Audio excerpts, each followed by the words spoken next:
ఏపీలో ఎన్నికలు నిర్వహించేందుకు తాము సిద్ధంగా ఉన్నట్టు ఏపీ ఎన్నికల ప్రధానాధికారి ముఖేష్ కుమార్ మీనా తెలిపారు.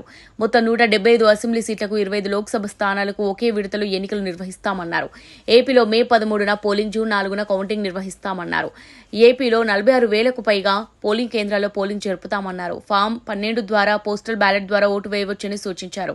85 ఏళ్లు దాటిన వారికి ఓట్ ఫ్రం హోం సౌకర్యం కల్పిస్తామన్నారు. దరఖాస్తు చేసుకున్న వారికి నెలాఖరులోగా ఓటర్ కార్డులు పంపిణీ చేస్తామన్నారు. అనుమానిత ఖాతాలపై నిఘా పెట్టామన్న ముఖేష్ కుమార్ మీనా నాన్ కమర్షియల్ ప్రాంతాల్లో ల్యాండ్ అయ్యే హెలికాప్టర్ల విషయంలో తనిఖీలు చేస్తామన్నారు.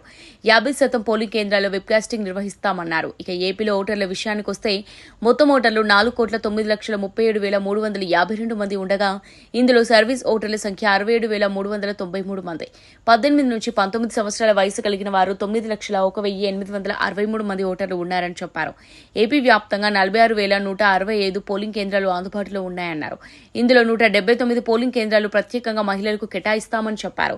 పోలింగ్ కు 5 రోజుల ముందు ఓటర్ల స్లిప్ కూడా పంపిణీ చేస్తామని, ఓటర్ కార్డులు లేకపోతే పోలింగ్ రోజు 12 రకాల గుర్తింపు కార్డుల్లో ఏదైనా ఒకటి చూపించి ఓటు హక్కు వినియోగించుకోవచ్చన్నారు.